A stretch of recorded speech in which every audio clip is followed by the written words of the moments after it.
Olá, tudo bem com vocês? Aqui é o professor Fernando Martins, disciplina Língua Portuguesa, e hoje irei comentar sobre uma questão que foi aplicada pela banca Nosso Rumo na cidade de Itanhaém para o cargo de professor de educação básica. E como costumo sempre mostrar qual que é o ponto de partida, é necessário os estudos em relação aos tempos e modos verbais para que possamos responder essa questão. Então, é necessário que fique bem claro a diferenciação entre os dois termos. Quando eu falo em tempo, eu estou falando em presente, passado e futuro. E é necessário saber que o passado também é chamado de pretérito. E para a resolução desse exercício, é necessário saber a diferença entre pretérito perfeito e pretérito imperfeito. Como o pretérito é passado, nós precisamos pensar então na diferença entre perfeição e imperfeição. Se eu falo, por exemplo, Joana foi ao mercado, percebam que já é uma ação passada. Isso já aconteceu de modo perfeito. Se eu chego para qualquer um e falo, Elias estudou para a prova, você compreenderá que ele já terminou seus estudos. Com isso, ocorreu com perfeição um passado que foi totalmente concluído.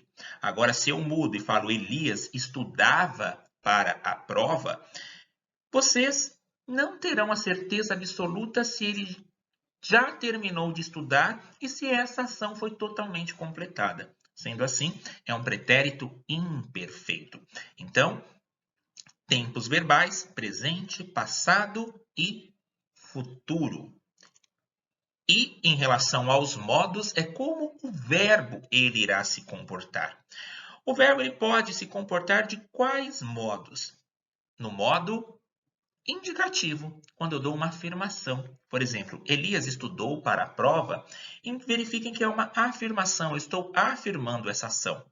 Agora, se eu mencionasse, se Elias estudasse para a prova, caso Elias estudasse para a prova, Elias quer que eu compre um carro.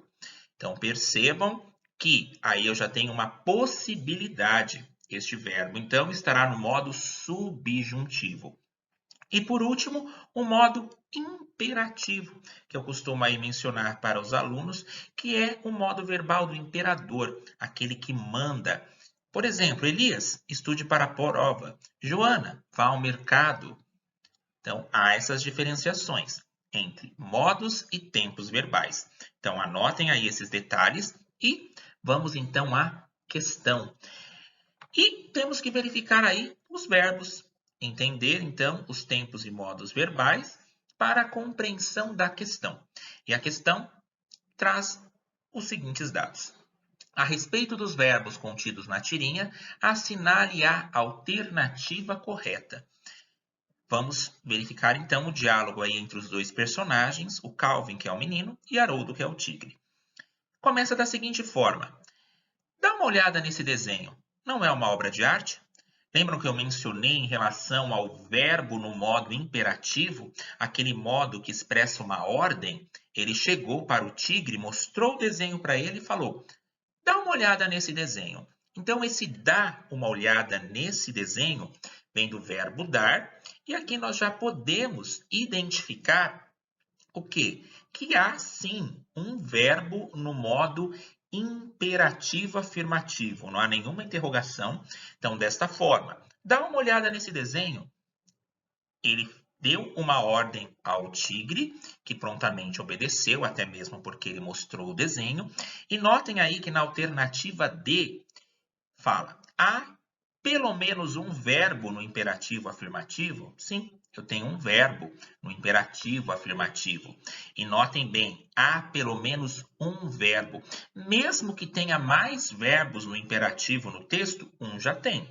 Então aqui eu já posso colocar a letra D, mas é necessário aí entender as outras construções. Retomando, dá uma olhada neste desenho. Não é uma obra de arte? Aí eu tenho uma interrogação.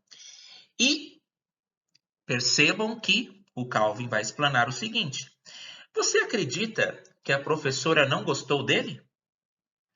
Você acredita? Se eu chego para você e falo, você acredita Percebam que aqui eu tenho o verbo acreditar e ele está em qual tempo? Ele está no presente, do modo indicativo. Você acredita que a professora não gostou dele? Ela disse que não era sério. E retomando aí, caraca, se isto não é arte de verdade, nada mais é.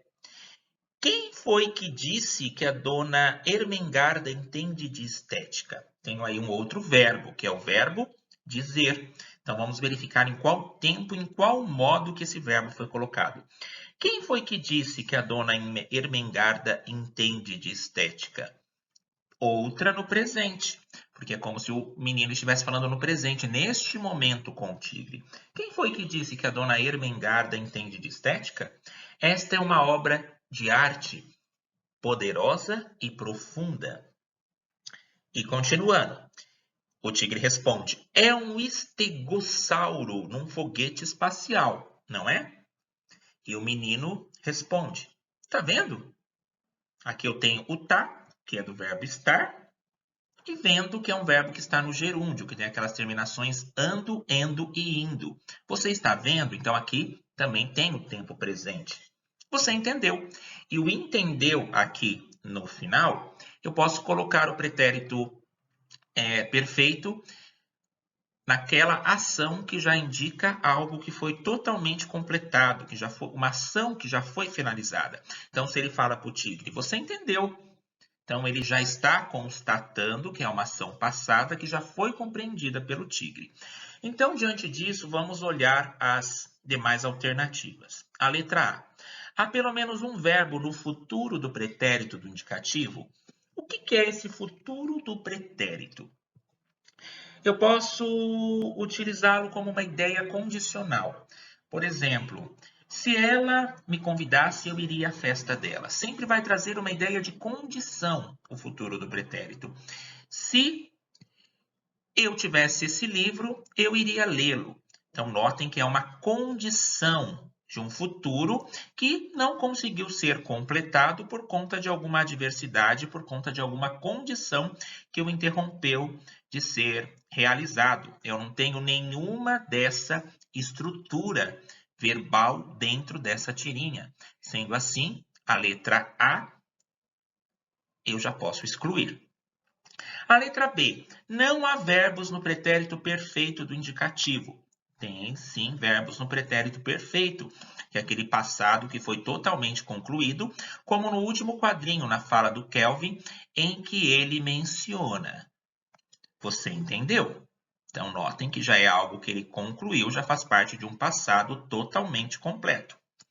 Letra C. Há pelo menos um verbo no futuro do subjuntivo. Lembrem que o futuro do subjuntivo, o subjuntivo é aquele que traz uma possibilidade.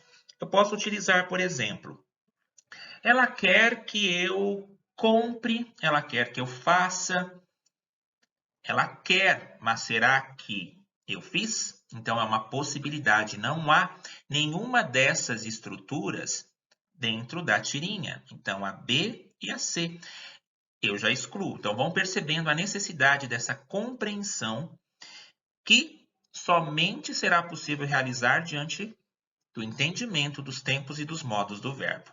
E por último, há apenas um verbo no presente do indicativo? Não. Existe mais que um verbo no presente do indicativo. Lembra do disse, você acredita, todos eles, o personagem, o Calvin, fala com o Haroldo, que é o tigre, como se estivesse sendo nesse momento, quando ele fala, você acredita, ela disse. Então, aqui eu não tenho somente um verbo no presente do indicativo. Existem mais verbos. Mas eu tenho pelo menos um no imperativo afirmativo. Então, pesquisem em relação aos tempos e modos verbais.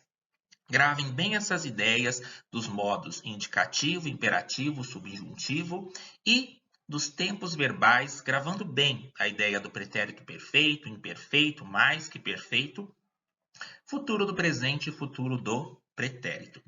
Em breve corrigirei mais exercícios em relação a essa banca. Fiquem sempre focados e até a próxima.